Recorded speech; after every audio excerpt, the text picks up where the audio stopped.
Hello! As you will have gathered from the thumbnail, today's review is for David Brin's Brightness Reef, which is brightly reflecting their very bright windows. There we go. So, first proper book review for the amazing month of November, or should I say November, which will happen later. David Brin. So David Brin is an American science fiction author, and he has been writing since the 80s. So it is somewhat mystifying and confusing that until last year I had never owned nor read a single one of his books, and in fact I wasn't I didn't actually recognize his name. Now, sometime back in 2016, I think it was, someone did recommend him to me. In 2016, I did a year challenge to add more books with marine biology themes to my Goodreads shelves.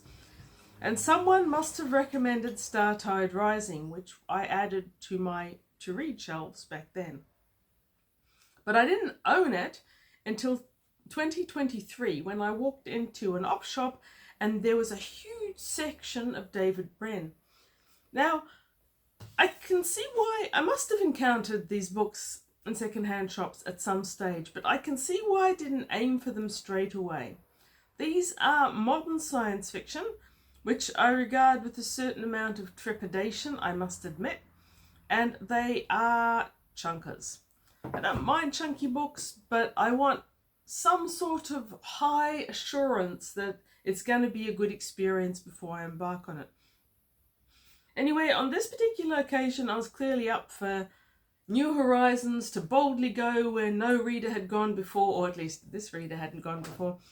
And I bought a whole heap of David Brin, not everything that was there. In 2023, I read my first David Brin, which was a standalone Glory Season. I gave it 5 stars. I was completely wowed out by it. I absolutely loved that book. And then I dived into his Uplift series with Star Tide Rising, which turned out to be the number 2 in the series. And then I had to go back and read Sundiver, which was the first in the Uplift series. So since then, I went back to the same op shop. I bought every single David Brin I could find. I've read Uplift Saga number 1, Stardiver, number 2, Star Tide Rising, absolutely wowed me. And number 3... Wait. What was number 3? There was a number 3. And I read it. And I really enjoyed it. The Uplift War. Excellent. Really, really tricky book to read because there's so much happening and so many characters. Anyway, Brightness Reef is an uplift novel. And according to some places that you might read up on it, it might be the number 4. It also might be a number 1. These things were confusing, and when I read into it a bit more, I discovered something about Brightness Reef that I didn't realize. It is the 4th one he's written in the Uplift Uplift series, but in his epilogue he makes an interesting point. And oh no, not in the epilogue, my mistake.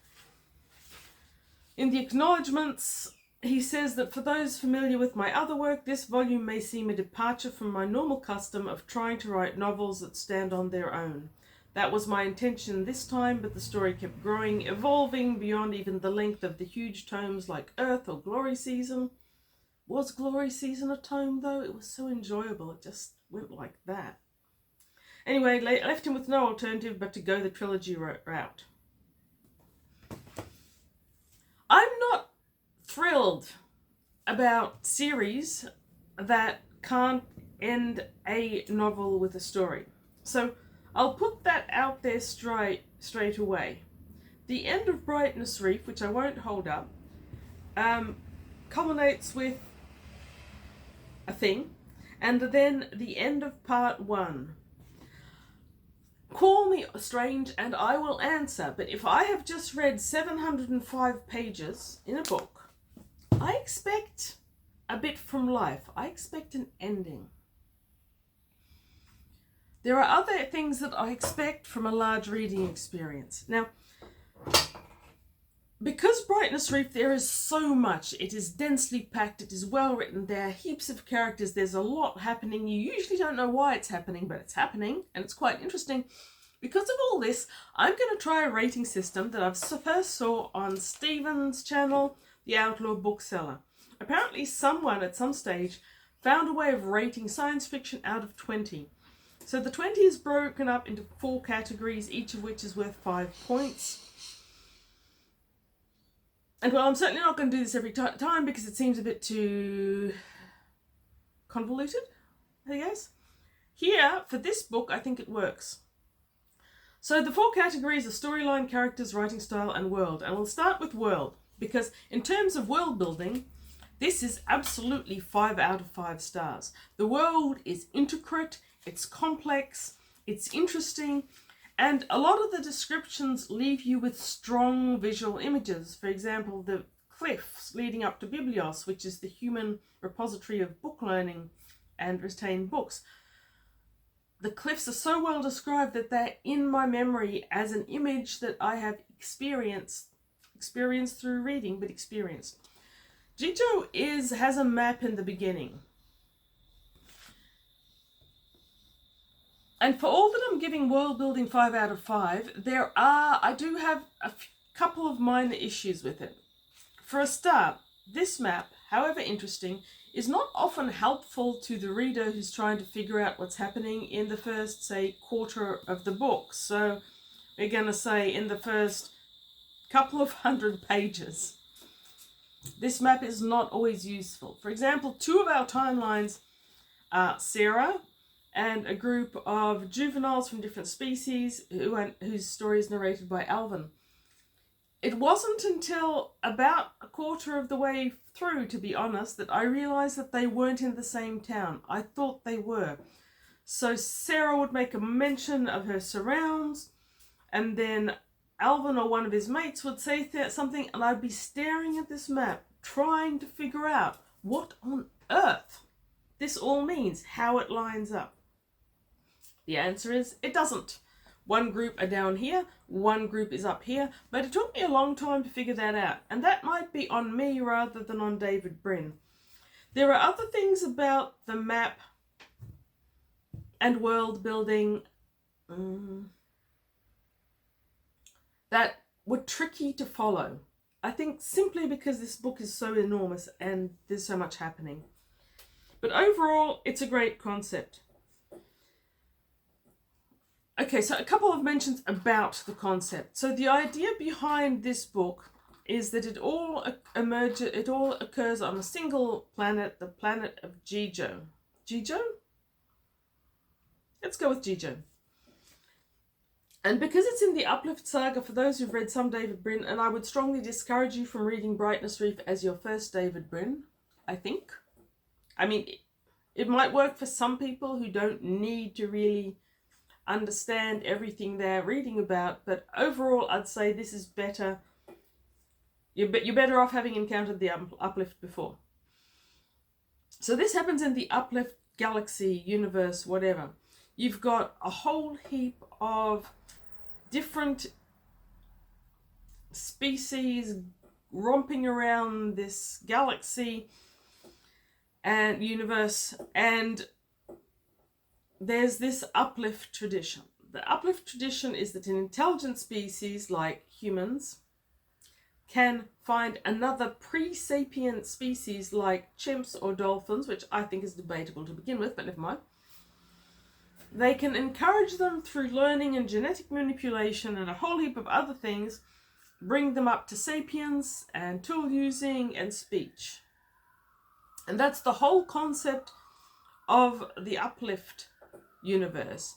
And it is an absolutely fantastic concept. Now, other science fiction writers have done this. Notoriously, Cordwainer Smith in his In Australia novels, which just recently Richard from Vintage SF and his friends had this wonderful live stream about. I do recommend it. I'll try to remember to link it below. If not, you all know Richard, right? Go watch it. But David Brin in his Uplift series has stratified and systemized, if you will, the whole uplift notion. The whole galaxy, its whole industry and economy is built on this. The oldest races have got other species they've uplifted. Now, when they uplift a series, they basically hold them in slavery for a certain amount of time until they've reached a level of maturity where they can go out on their own and uplift other series. So you can have uplifted species that have got many, many generations of intelligence predecessors that are still in the galaxy. And this makes for a fascinating tribal system, a fascinating network of debts. It's very Celtic, I guess, in a way, in the interconnected debts and wars. Wars about things that no one even remembers when they occurred or to who. All this richness of the uplift universe is necessary to understand the basic concept of Brightness Reef. And I haven't got to the storyline yet. I'm still on world building. Now, the world building for Brightness Reef is that the planet of Gijo had been used up. It was hired out. Planets are rented out like apartments to various species. Gijo had been used for a long time by the buyer, something like that, that had owned it. And after a certain amount of time, the lease had expired, the species was required to move off, and Gijo was meant to be allowed to lie fallow and recover, in the sense of an agriculturist who sows a field with pulsars one year, grain the next year, and then lets it rest for a year or two for the soil to renew itself. This is what the Uplift universe does with planets that have gone past their use-by date and are starting to become exhausted. They move away and let it restore. Now, these planets are under interdict and they are guarded by various robotic guardians. What a marvelous sentence structure, Deb. You did yourself there. However, the planet of Gijo is in a region of space where, for some reason, the robots don't work. And this is how our currently 6, but it used to be 7 intelligence races are on it. They are all called Sooners or something like that, and have come there to form illegal colonies, escaping the 5 galaxies who coordinate this whole planet lying fallow business. And that is your basic world building. So you've got these 6 intelligent races. There's a 7th race, the Querns, or G, something beginning with Q or G, whatever, who have, I think they might have been the first there, and they are no longer sapient, and they're no longer verbal per se, and as such, they are slowly regressing into savagery, which is what all the species that have come here claim that they're aiming to do.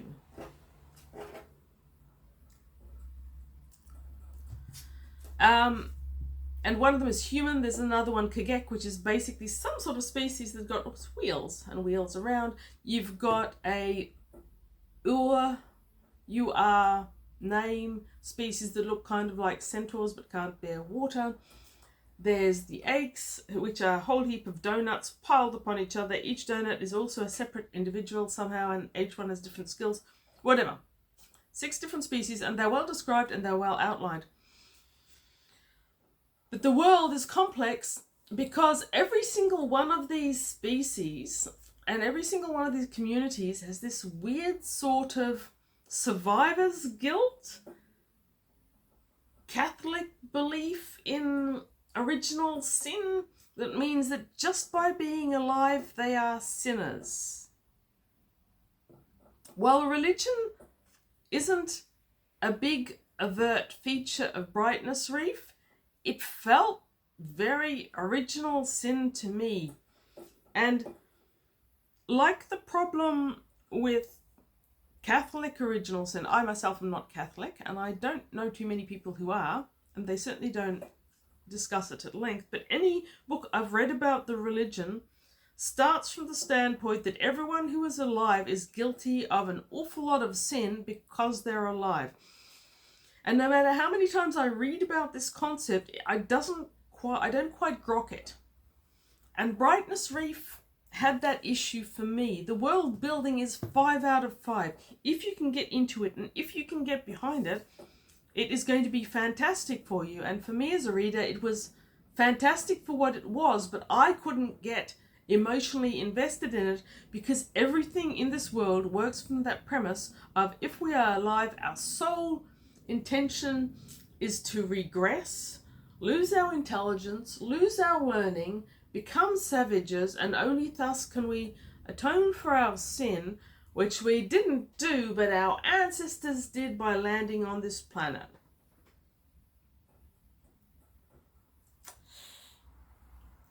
Yeah. Terribly well done, David Brin, but Anyway. So 5 out of 5 for the world building, 5 out of 20 we're there already. The next thing I'm going to address is the writing style. I will give that a solid 3 out of 5 because David Brin can write. Can he ever write? He writes well, he writes consistently. Almost never in all these pages did I actually need to reread something or need to wonder what he was talking about. So the writing is great. It doesn't make me swoon. It isn't like a book that I will read just for the beauty of the writing. That would be a 5-star. Something that is elevated to the point where it feels like a religious experience. No, it's not a 5-star. It isn't even a 4-star where you just go, wow, this guy could write a shopping list and I would read it. No, but for an author who is writing a book and is getting the story out there, it is everything you would expect. 3 out of 5 stars. So we're at 7 already. We've got storyline and characters, and these two really tie into each other's. I've already told you what might be kind of an overarching storyline. The whole, we are guilty for being alive, we need to smash all our computers, make sure we don't make anything that won't disintegrate, throw all our technology into the deep rift of the ocean in the assumption that that's going to do for it, which, maybe it will. So there's that. Now, characters for me were tricky. And the storylines are tied to the characters. So as I mentioned, we've already got we've got one character called Sarah. We've got her 2 brothers, Lark and Dwyer, or Duva, depending on how you pronounce it. Then we've got Alvin and his group of teenage or children buddies down south. Then we've got the elders who are at a gathering around about the Holy Egg. And I think I've missed one. Let's start with Dwyer, for example. Dwyer goes off into the hills and he encounters a girl called Rhett, who's a member of one of the Sooner tribes on the other side of the mountains. All of these guys have to live on one side of the mountains. The ones that don't are worse than Sooners. They've gone off and they're disobeying the whole we must become savages precept of the whole society of Jijo. So he encounters this girl, and then they split into 2 storylines. So we've got Dwyer going off and doing his own thing with 3 other guys, one of which splits off into yet another story. And then we've got Rhett. She wanders off and she splits into another storyline. Then we've got the elders. Then we've got Sarah, who encounters a stranger, and then Sarah and the stranger become 2 different storylines. And then one of the elders splits off, so we have 3 storylines there. Am I getting myself across? You start with 6 to 7 storylines and characters, and that splits up to, I think at one point there's 8 or 9. I did not like that. I did not enjoy it. This is something that Brin has done in other books, like Startide Rising, which I adored. But in Brightness Reef, I didn't like it because of the nature of the characters themselves. They are all of them well written. They are all of them written with integrity to their own purpose. They are all believable. If you're able to believe in a universe where you've got a alien that rolls around on wheels, you can certainly believe in every single one of these characters, including the fact that Alvin has got a Hoonish name that I can't pronounce, but he's taken Alvin from one of the books that he likes to read. His Kagek friend is called Hark after Huckleberry Finn, because that's one of the stories that survived from Earth. There are a lot of references in Alvin's storyline to classic books from Earth. characters, all of them, is that I didn't actually like a single one of them. While all of them were convincing as a character and well written, I personally had no emotional connection to not one single one of them, alien, human, in between. I didn't care about them. I didn't really care what happened to them. Sometimes the story that was occurring to their storyline that was one that was interesting, like Alvin and his mates build a bathysphere and they're planning to go down to the ocean, and clearly something interesting and very relevant is going to happen with that. And I was actually mildly interested in how that storyline would resolve, but when you've got 8 to 10 different storylines with 8 to 10 different peoples that you don't actually like, and sometimes, no matter how big this book is, you only got to read about one for 3 or 4 pages, you really lost me on characters.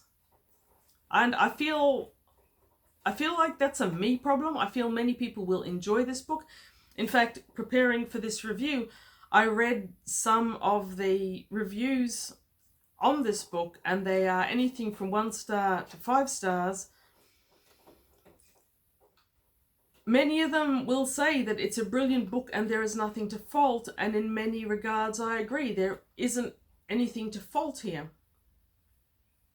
But I didn't care about them, and I was bored reading about them a lot of the time. So I think for characters, I've got to give it 2 out of 5. Because while I didn't like them, I couldn't argue with any single one of them as a character within their own sphere. And what's more, even though there were like a dozen of them at one point, and some of them don't even speak, like there's 2 non-sentient animals that have fur on them, and I even remembered them. Mudpaws, for example. They were all so distinct that at no point did I really wonder who I was reading about. And in that, Brin absolutely tramples all over some other writers who I have enjoyed more. In the case of this book, they may only have 3 or 4 characters, and I start reading about one and go, oh well, which one is Susan? I can't remember anything about her. At no point did I doubt which character I was reading about here. So well done, David Brin. I just wish I'd cared a little bit about any of them. Some of them I actively disliked, like Rhett, very, very annoying character. And yet she's some people's favourite character. So this may not be the book for me, but it might be the book for you. And the fact that I am now complaining about it quite obviously shouldn't put you off if you think it's a book for you. Right, storylines. I have already addressed a main problem with the storylines. Even though the writing is technically brilliant and the world building is exquisite, when you give me something like 15 different storylines with all these multiple characters and you're not explaining them well, and you give me no context for caring about them, you and me, author reader, we got a problem. And some of it goes back to the amazing world building, because David Brin built this amazing world, but it feels like that is really the only thing he cares about in this book. For example, Rhett, the character I didn't like, meets a male version of the centaur people, the Or whatevers. And we've got a good half a dozen pages where she's watching this stylized combat between an Or centaur and a human. Now, the human's goal is to wrestle the Or into the water because the Ors don't do well in water, and the Or's goal is to wrestle the human into the fire because humans, as you know, we don't do well with fire. There's this strange crab-like creature or whatever on either side waiting to fish out the person who's defeated. We had an awful lot of that, and it is a great story. As a short story, it would be fantastic. But as 6 to 10 pages in a book this size that goes nowhere, with characters we don't know, where we're not given any reason why this story is there, it is incredibly perplexing and aggravating. Every single one of these pages has something interesting happening in it, but does it build to any story? Not even half of it. Not even half of it. You've got this story, then you've got some others wandering through the bamboo forest, and we've got a whole heap of stories, and they don't really tie into anything. Brin says that he meant this to be a standalone, but that it kept blowing out. I think it should have been a standalone. I think some of these amazing stories and concepts should have been taken straight out of it and put into short stories. Or maybe books of their own. There's a whole heap in here that could have been a book of its own. Alvin's story could have been a book of its own. Quite a decent one. Sarah's story couldn't, because hers is tied in with The Stranger, which brings us to one of the other overlying storylines.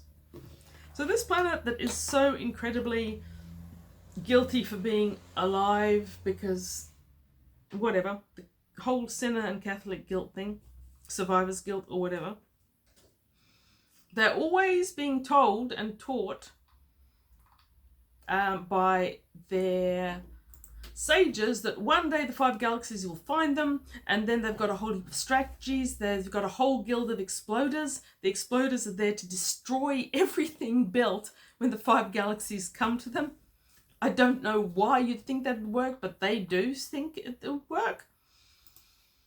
So fairly early on in this book, like maybe around about here, a spaceship comes flying through the atmosphere. It lands near the gathering around the sacred egg, which is another storyline that doesn't seem to go anywhere and has no reason for existing, but is apparently central. They all worship this geological feature. I never figured it out. Maybe in 2 or 3 books I will be told the answer. Am I hanging around for it? Dubious. Anyway, this ship comes screaming through. The 5 galaxies have found us. Oh no, you must start destroying things. And this fragile peace and accord of these 6 species that aren't necessarily friends of Jijo is falling apart, because some of them want to explode their houses, others want to wait and see. No one really knows who they are. Then the sages who are at this gathering decide that this ship that has landed isn't actually coming from the 5 galaxies. It's full of humans, by the way. It's actually pirates. Space pirates have come to Jijo, and what they want to do is they want to steal genetic material, and that's this whole other plot line. The piece starts falling apart. Everyone thinks the humans are in cahoots. Whatever. And tied into all this is the question of humanity. In the previous Uplift books, humanity was a big deal, because humanity are the only species who haven't been uplifted by a known intelligent species. So there's this huge debate in the 5 galaxies. Have humans been uplifted by a species that's no longer recognized, or are they wolflings who uplifted themselves? And that explains a lot of their nonsensical behaviors, their superstitions. How long it took us to figure out physics, for example, whereas a normal uplifted race would be given the whole thing of physics. Out in the Uplift universe, there's this library that knows everything, but it is pretty malignant about how it shares it with individual species. Humans didn't have that. We had to invent our own libraries. And at the end of the day, and at the end of 705 pages, those 2 overlying storylines, has humanity been uplifted and what the visitors want, do not seem to have actually given you any significant ending. All the other storylines are either tie into one of those 3 main plots, or they don't. Maybe they will one day, but they don't by the end of 705 pages. So I'm going to give storyline 1 point out of 5. That gives me 10 out of 20, which would be a 2.5 from Goodreads,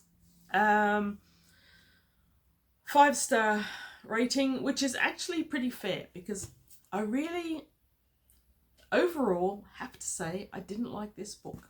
In fact, here's the shock, the horror, the spoiler. I didn't finish it. I stopped it here. So page 447, by which stage I'd already skim read a page or 2. I probably would have kept on skim reading, but David Brin's writing is too good. You can't skim read it. It requires your attention. And I was giving it my full attention for more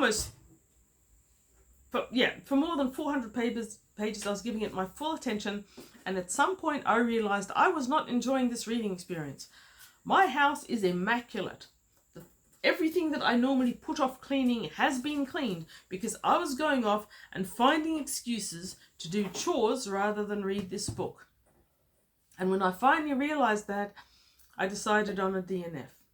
Now, this is a long review and it's a bit ranty, and reviewing a book that you have DNF'd is controversial in any case, but it works for me because I will not remember in a year from now what I thought about Brightness Reef and why exactly I discontinued reading. For now, I might come back to it one day, especially if I'm feeling masochistic. But hopefully this review will help me. Other people's reviews also helped me in that I'm not the only person who didn't like or relate to those characters, but a large number of reviews say that it is slow, in that there's a lot of anecdotes that go nowhere, and any number of them say that there is no ending. End of part 1 is insufficient ending for me to sit through over 700 pages. I'm just impressed that I sat through 447 pages. That's above and beyond. I will read more David Brin. I'll read his standalones. I do not think that this is likely to lead anywhere that I want to go. If I have to read over 1,000 pages to get any sort of sense of storyline and completion, it's probably not for me when I'm not enjoying the actual reading experience. So, I'm sure there's people out there who have read this David Brin, and according to Goodreads, a large number of people really loved it in the 4 and 5 stars. If you are one of them, please tell me how, why, or tell me, just say I loved it. I'll question you no more if you don't want me to. Also, another spoiler. There are no bright reefs. There are no reefs. There is no ocean. Why are you calling it Brightness Reef? Is there something that I'm not understanding? Is there something in 2 books that will explain to me why this is called Brightness Reef? I feel there's false pretenses in that names. I don't even care that there's something in the depths. Normally any hint of an oceanic science fiction and I'm there with bells on. But if by 400 pages I still don't know what it is, I feel it's unlikely that by page 705 I will have a better idea or more enjoyment. Anyway, thank you. David Brin, Brightness Reef, 10 out of 20 stars, or probably 2 out of 5 by Goodreads. DNF'd at page 447 with no regrets and a certain amount of annoyance at having not enjoyed my first full read for November as much as I hoped. Thank you very much. If you are still watching, like, the comments, the subscribes, all those algorithmy type things, and read good books, but maybe, just maybe, not this one. Bye.